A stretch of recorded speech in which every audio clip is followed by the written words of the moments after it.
Hello বন্ধুরা, কেমন আছো তোমরা সবাই? আমি তোমাদের সবার প্রিয় কেয়া আপু, তোমাদের জন্য নিয়ে এলাম একটা নতুন গল্প। আজকের গল্পটা শুনলে তোমাদের 100% হাত নাড়াতে হবে। প্রতিদিন নিয়মিত গোপাগপির গল্প পাওয়ার জন্য আর আমার সাথে কথা বলতে চাইলে আমার চ্যানেলটি সাবস্ক্রাইব করে নোটিফিকেশন বেলটি অল করে রাখুন। তো গল্পটি শুরু করা যাক। আমার চাচাতো ভাই একদিন আমাকে 1000 টাকার একটি নোট দেখিয়ে বলল, নেহা, এই 1000 টাকা আমি তোকে দিয়ে দিব যদি তুই আমার সাথে একটি কাজ করিস। আমি বললাম, কি কাজ ভাইয়া? ভাইয়া বলল যে রান্নাঘরটা দেখতে চাস, এখানে একদিন সন্ধ্যাবেলায় আমাকে একটু সময় দিলে। আমি বললাম, ভাইয়া এখানে কি কাজ করতে হবে? ভাইয়া আমাকে বলল, গীতা তো এখানে গেলেই বুঝতে পারবে। তারপর আমি ভাইয়ের কথাম তো একদিন সন্ধ্যায় ভাইয়ের সাথে রান্নাঘরে যাওয়ার পর ভাইয়া আমার সাথে যা করল তা শুনলে বন্ধুরা তোমাদের মাথা গরম হয়ে যাবে। তাহলে চলুন বন্ধুরা, গল্পটি শুরু করি। তবে গল্পটি শুরু করার পূর্বে তোমাদের নিকট আমার বিশেষ অনুরোধ, তোমরা অবশ্যই আমার চ্যানেলটি সাবস্ক্রাইব করে আমাকে সাপোর্ট করবে, কারণ তোমাদের জন্য অনেক কষ্ট করে আমি ভিডিও তৈরি করি। হ্যালো বন্ধুরা, আমার পূর্ণ নাম ঈশিতা দেওয়া নেহা, তবে সবাই আমাকে নেহা বলে ডাকে। আমরা দেওয়ান বংশের লোক। আমার বর্তমান বয়স 25 বছর। কিন্তু আমি তোমাদেরকে আজকে যে গল্পটি বলব সেটি যখন আমার বয়স ছিল 10 থেকে 11 হবে আনুমানিক। আমার ভাইয়ের নাম জুয়েল দেওয়ান। সে আমার আপন ভাই না, সম্পর্কে সে আমার চাচাতো ভাই। বয়সে আমার থেকে 4-5 বছরের বড় হবে। জুয়েল ভাই আমাকে খুব ছোটবেলা থেকেই অনেক আদর করত। আমাকে বিস্কিট, চিপস, লজেন্স আরও অন্যান্য জিনিস কিনে দিত। আমিও ভাইয়াকে অনেক ভালোবাসতাম। আমার যখন বয়স থেকে আত হবে, তখন আমি একটি আমবাগানে আরও অন্যান্য মেয়েদের সাথে দৌড়াদৌড়ি করছিলাম। তখন ভাই আমাকে বলল, নেহা একটু এদিকে আসো। আমি বললাম, ভাইয়া কেন? ভাইয়া আমাকে বলল, একটু দরকার আছে, একটু তাড়াতাড়ি আসো। ভাইয়া ডাক শুনে আমি দূরে ভাইয়ের কাছে এলাম। ভাইয়া তখন আমাকে একটি আম গাছ দেখিয়ে বলল, নেহা, ওই যে গাছটাতে দেখা যাচ্ছে অনেক পাকা পাকা, তুমি কি ওই গাছের আম খাবে? আসলে ওই গাছের আম দেখে আমার লোক লেগে যায়। আমি বললাম, ভাইয়া আমি খাবো, তবে পারব কিভাবে? গাছের ডাল তো একটু উপরে। ভাইয়া বলল, নেহা, আমি হাত বাড়িয়ে লাভ পাচ্ছি না, তবে আম খাওয়ার একটি উপায় আছে। আমি বললাম, ভাইয়া কি উপায়? কিভাবে আঙ্গুলো পারা যায় একটু বলো না। আমি আম খাব। গাছের মধ্যে পাখনা আম ঝুলে রয়েছে, দেখতে অনেক সুন্দর লাগছে। আমার মনে হয় আঙ্গুলি অনেক মিষ্টি হবে। আসলে আঙ্গুলি দেখে আমার খুব লোভ লেগে যায়। আমার কাজটা ছিল অনেক সুন্দর। মনে মনে ভাবলাম, যে করেই হোক আমি এই আমগুলি খাব। আমি ভাইকে বললাম, ভাইয়া কিভাবে আমগুলো পাওয়া যায়? ভাইয়া বলল, নেহা, এক কাজ করো, আমি তোমাকে উঁচু করে ধরি, তারপর তুমি হাত বাড়িয়ে আঙ্গুল পারো।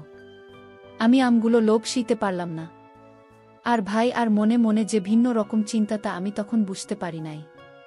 তারপর ভাইয়া যেভাবে বলেছে সেভাবেই আমি কাজ করতে শুরু করলাম। এক পর্যায়ে আমরা বেশ কিছু আম পাড়তে সক্ষম হলাম, খুব পাকা পাকা।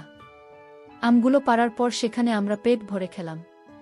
ভাইয়া আমাকে বলল, নেহা, এবার আম খাওয়া হয়েছে, তোমার পেট ভরেছে, তুমি খুব মজা পেয়েছে। আমি বললাম, জি ভাইয়া, আমগুলো সত্যি অনেক টেস্ট। তারপর ভাইয়া বলল, তাহলে চলো এবার বাড়ি চলে যাই। তারপর ভাইয়া আমি বাড়ি চলে আসলাম। এইভাবে ভাইয়ের সাথে আমার নিত্য নতুন মজার মজার ঘটনা ঘটত। ভাইয়া খুব ভালো ভালো জিনিস আমাকে এনে দিত। এজন্যই ভাইয়াকে আমার অনেক ভালো লাগত। ভাইয়ের সকল কথাই আমি মানার চেষ্টা করতাম, সবসময় অপেক্ষায় থাকতাম ভাইয়া কখনো বাহির থেকে আসে। কারণ আমি জানি ভাইয়া বাহির থেকে আসলে অবশ্যই আমার জন্য কিছু না কিছু নিয়ে আসবে। আমার চাচাতো ভাই জুয়েলের গঞ্জে একটি মুদির দোকান ছিল। সে মূলত একজন মুদির ব্যবসায়ী ছিল। তার দোকানে নতুন নতুন কোনো প্রোডাক্ট আসলে সে আমাকে গিফট দিত। আমি তার গিফট নিয়ে আনন্দে নাচতাম, কারণ তখন আমি খুব ছোট ছিলাম, কিছু বুঝতাম না। ভাইয়া যখন আমাকে কোনো কিছু দিত বা কোনো কিছু গিফট করত তখন আমার দিকে অপলক দৃষ্টিতে তাকিয়ে থাকত। মাঝে মধ্যে ভাইয়াকে আমি বলতাম, ভাইয়া তুমি আমার দিকে তাকিয়ে কি দেখো? আমার কিন্তু খুব লজ্জা লাগে, তুমি এভাবে আমার দিকে তাকিয়ে থাকবেন না। ভাইয়া তখন বলে, আরে পাগলি, আমি তোর দিকে তাকিয়ে কি দেখি? না, দেখছি আমার বোনটা কত বড় হয়ে যাচ্ছে। আমার বোনের মধ্যে আস্তে আস্তে নতুন কিছু উদয় হচ্ছে। কি সুন্দর লাগছে আমার বোনটাকে। আমার বোনটা যখন পরিপূর্ণ বয়স হবে তখন জানি না কত 1000 লোক তার রূপের মোহে পাগল হয়ে যাবে। আমি বললাম, ভাইয়া বেশি হয়ে যাচ্ছে কিন্তু। ভাইয়া বলল, কি বেশি হয়ে যাচ্ছে ম্যাডাম, শুনে তো একটু। আমি যা সত্য তাই তো বললাম ভাইয়ের মুখে এই কথা শুনে। আমি রাগে ভাইয়াকে কিল ঘুষি মারতে শুরু করলাম। ভাইয়া আমার এই পাগলামি দেখে বলল, আরে পাগলি, আমি তো মজা করলাম। আমি কি সত্যি সত্যি তোমাকে বলেছি নাকি নেহা সত্যিই তুমি অনেক ভালো মেয়ে, অনেক সুন্দর, কিন্তু একটা মেয়ে। তারপর আমি একটা মুচকি হাসি দিয়ে বললাম, ভাইয়া তুমি খুব ভালো। তারপর আমি বললাম, ভাইয়া আমার জন্য আজকে মুখপাত্র আনবে, না হলে কিন্তু তোমাকে মায়ের টিম। আমি বললাম, আচ্ছা ম্যাডাম, আপনার হুকুম ধার্য করা হলো। এই বলে ভাইয়ের দোকানে চলে গেল। তারপর দোকান থেকে আসার সময় ভাইয়া মতো পাতলা আরও অন্যান্য সুন্দর সুন্দর জিনিস আমার জন্য নিয়ে আসলো। আমি তো ভাই আর এখান থেকে জিনিস পেয়ে খুশিতে নাচতে শুরু করলাম। এইভাবে আমার ছোটবেলার দিনগুলি চলতে লাগল। আমার আনুমানিক বয়স যখন 10 থেকে 11 বছর হবে তখন ভাইয়া একদিন আমাকে 1000 টাকার একটি নোট দেখিয়ে বলল, নেহা, তুমি যদি একটি কথা রাখো তাহলেই 1000 টাকা তোমাকে আমি দিয়ে দিব। আমি বললাম, ভাইয়া তোমার সব কথাই তো আমি শুনি, তারপরেও বলো কি কথা শুনলে তুমি আমাকে 1000 টাকা দিয়ে দিবা। ভাইয়া তখন বলল, কথাটা এখানে বলা যাবে না, চলো আমরা ওই দিকটাতে চলে যাই। আমি বললাম, ঠিক আছে ভাইয়া, চলো এদিকে। তারপর ভাইয়া আর আমি ওই পাশে একটা ঘরের পিছনে চলে গেলাম। চলে যাওয়ার পর ভাইরা আমার কানে ফিসফিস করে বলল, নেহা, ওই যে রান্নাঘরটা দেখা যাচ্ছে, রান্নাঘরে তুমি আমার সাথে যাবে এবং সেখানে আমরা কিছুক্ষণ সময় একটি কাজ করব। যদি তুমি আমার সাথে কাজটি করতে পারো তাহলে এর বিনিময়ে তোমাকে আমি 1000 টাকা দিয়ে দিব। আমি বললাম, ভাইয়া কি কাজ?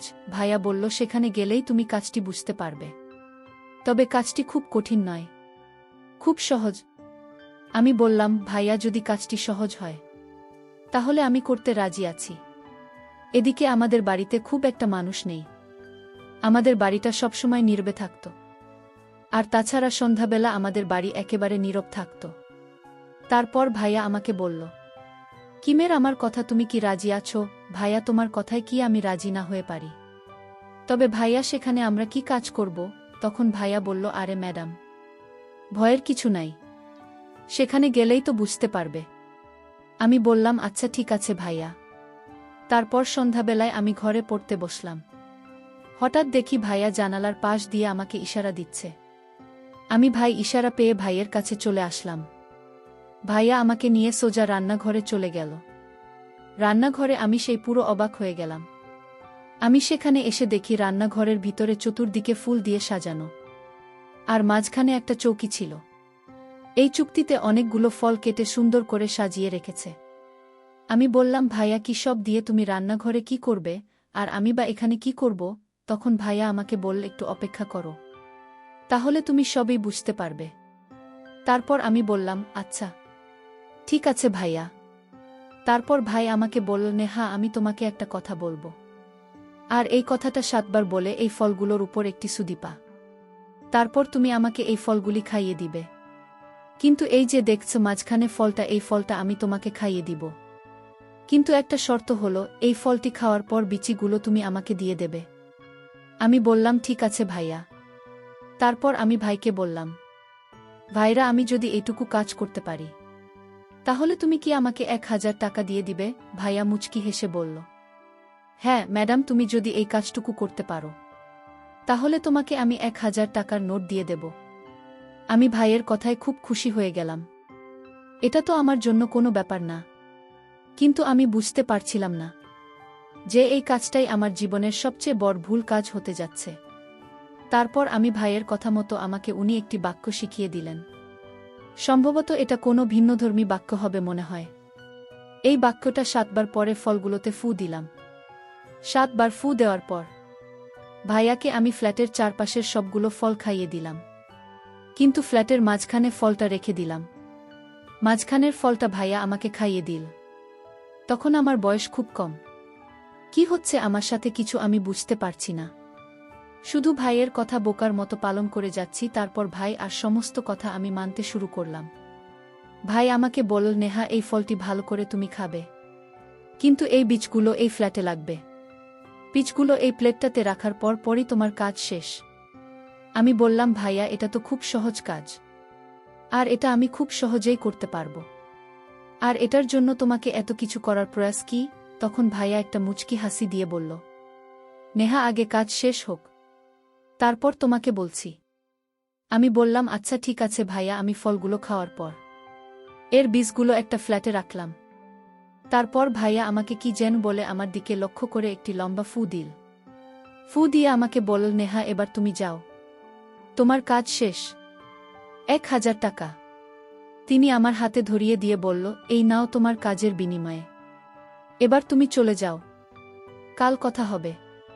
এখন অনেক দেরি হয়ে যাচ্ছে। নেহা লক্ষ্মী মেয়ের মতো, এবার বাসায় চলে যাও। আমি ভাইয়ের কথায় বাসায় চলে আসলাম। এসে আমি খাওয়া দাওয়া করে ঘুমিয়ে পড়লাম। কিন্তু সকালে ঘুম থেকে উঠতেই আমার মধ্যে এক আঙুল পরিবর্তন লক্ষ্য করা গেল। যেদিকেই তাকাই আমি শুধু ভাইয়াকে দেখতে পাই। মনে হচ্ছে ভাইয়া আমাকে ডাকছে। মনে মনে আমি ভাবলাম, আমার কি হয়ে গেল, কেন এমন হলো?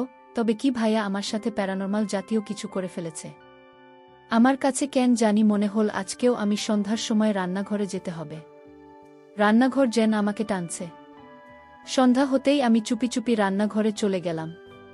গিয়ে দেখি ভাইয়া আমার জন্য বসে আছে, অপেক্ষা করছে। আমি যেতেই ভাইরা আমার সাথে তখন এক অন্যরকম আচরণ করা শুরু করল, যে আমি তোমাদেরকে মুখের ভাষা বলতে পারবো না। খুব বাজে আচরণ।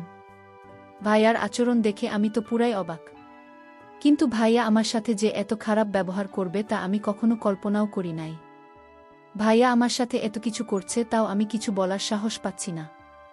আমি যেন অন্যরকম হয়ে গেছিলাম। আমি তার হুকুমের গোলাম হয়ে গেছিলাম।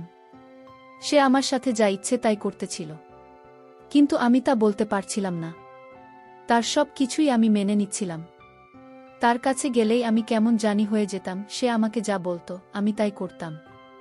এভাবে সে আমার সাথে অনেক কিছুই করেছে, যেটা আমি তোমাদেরকে ভাষায় প্রকাশ করতে পারবো না। তার সাথে আমার এভাবে চলতে থাকে দিন। তার সাথে আমার এসব চলে প্রায় 5 থেকে 6 বছর। হঠাৎ আমি অসুস্থ হয়ে পড়ি।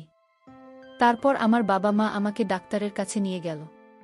ডাক্তার আমাকে পরীক্ষা বলে আমি নাকি মা হতে চলেছি। এই কথা শুনে আমার মা বাবা প্রচুর কান্না করতে লাগল। বাসায় এসে আমাকে জিজ্ঞেস করল, মা, নেহা সত্য করে বলো, তোর এত বড় সর্বনাশ কি করেছে? তারপর আমি আর কি করব, বলে দিলাম আমি ভাইয়ের কথা। তারপর মা বাবা জুয়েল ভাইয়াকে ডেকে এনে বোঝাল। বল, জুয়েল, তুই কি করে পারলে আমার মেয়ের এত বড় সর্বনাশ করতে?